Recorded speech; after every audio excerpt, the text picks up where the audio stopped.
yung eleksyon nila nung mga iba-ibang komite, pangarap lang po yun.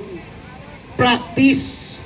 Wala pong katotohanan yun, wala pong bisa lahat yung ginawa nila kahapon. Panaginip. Ambisyon.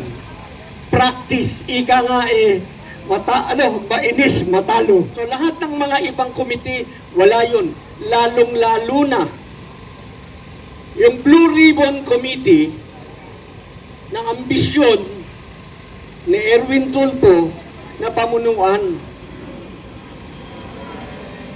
Hindi niya po pwedeng pamunuan yun kasi isa siya sa iimbestigahan ng Blue Ribbon Committee sapagkat isa siya sa pinangalanan ng Brave 18 na tumanggap ng maleta. Magandang hapon po sa inyong lahat. Nagulat pa kayo dun sa nangyari kahapon? Nagulat din ako Nabigla ako dun sandali. Sabi ko, paano nangyari? Bakit parang nagkabiglaan? Akala ko nakabuo sila ng 13. 12 lang pala. So nung nakita kong 12 lang sila, sabi ko, practice. Ika nga pang-inis. Mainis, matalo. Kasi yung ginawa nila kahapon, wa bisa, wa effect. Pero nung una, sabi ko parang akala ko dalawa yung lumipat di naka-13 sila. Kaya paminsan-minsan nakakagulat din, pero pag na-realize mo, matatawa ka na lang. Nagpa-practice ng iinis. Ganito po kasi yon. Very basic, very basic. Hindi po natin kailangan ng malalim na paliwanag na katulad ng paliwanag ng abogado pagka siya ay nagpipresent ng kaso sa korte. Alam po natin, very basic, pagka mayroong session sa Senado, 24 sila, kailangan may quorum. Ano ba yung quorum? 50% plus 1. Di po ba? Sa Kamara, ganun din. Kahit sa ordinaryong organisasyon, sa korporasyon, ang unang tinatanong ng chairman, Miss Secretary, Mr. Secretary, do we have a quorum? Very important. So, ang sagot ngayon ng Secretary, sabihin niya, yes, Mr. Chairman, we have a quorum to validly transact business. Because if you do not have a quorum, you cannot transact a business. So because of that, very, very simple, very, very basic, madaling unawain ng lahat, pag wala kang quorum, you cannot transact business.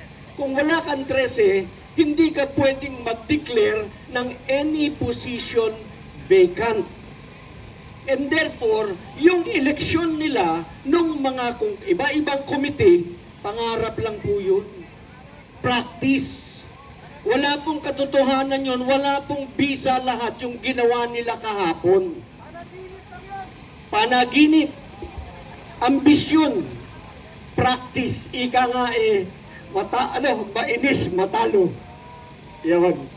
So wala pong bagong Senate pro tempore, walang acting Senate President in the first Senate.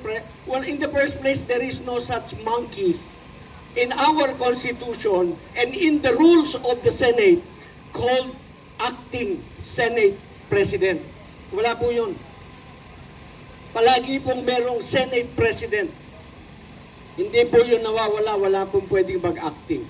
So lahat ng mga ibang komite, wala yun. Lalong-lalo na yung Blue Ribbon Committee ng ambisyon ni Erwin Tulfo na pamunuan.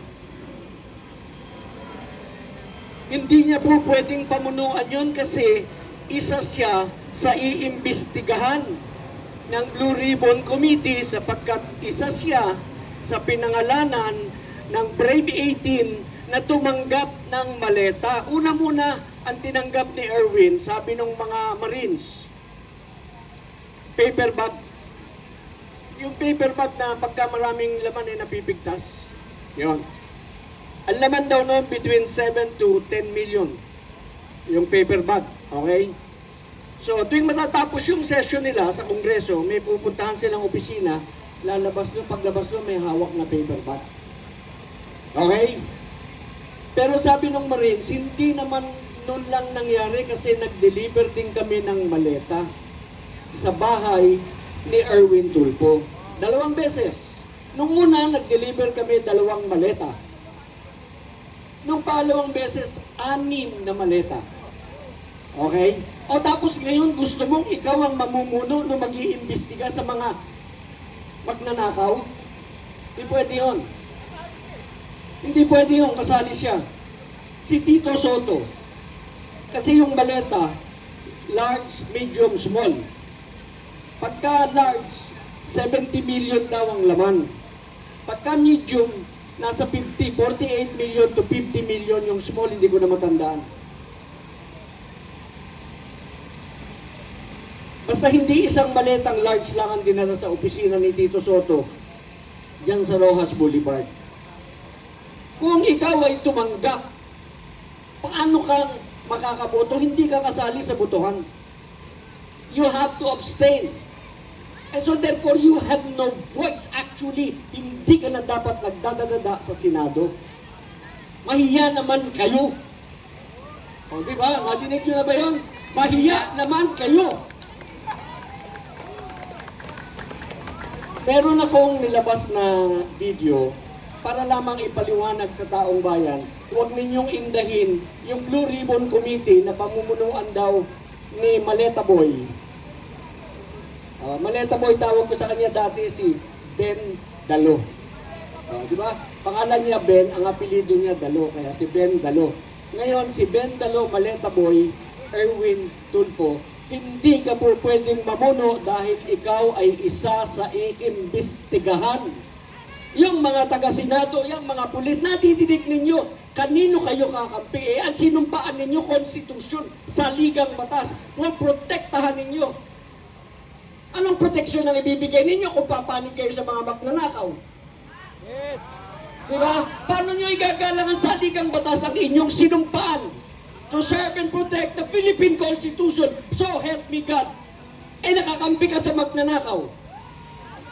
Meron dyan kumaharang pa Ayaw papasukin sa Senado. Yung senador, nakakita kayo ng ganong kabobong tao? Anak ng tinapay. Yun yung tinatawag namin na ano tawag mo nun? Yung ulang, yung shrimp. Ibon. Tapon ulo. Alam niyo yan? Waulo.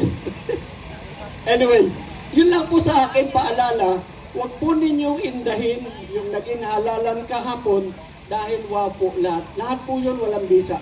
Because in the first place, they do not have the authority to declare any position vacant because they cannot transact business validly in the absence of a quorum. Yan po, napakasimpleng explanation. Hindi kailangan ng paliwanag na malalim na para kang pumupunta sa korte. Hindi mo kailangan mag-cite ng napakaraming batas. Yun lamang pong number 1 requirement. Maraming salamat po. Mag-stay po tayo dito. Kung pwede, dumami tayo rito. Mas marami sa kanila. Nakakahiya. Binabantayan tayo ko. Konti lang tayo. Parami tayo. Lunurin natin sila para matapos na to. Wala akong sinasabing masama, sinasabi ko lang, mas marami tayo sa kanila kasi nakakaya, ang dami nila Di ba? So, yun lang po. Magandang hapon sa inyong lahat. Mabuhay! Ang Senado, ang ating simbolo ng kalayaan.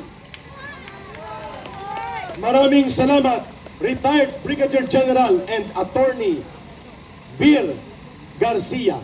Ayan.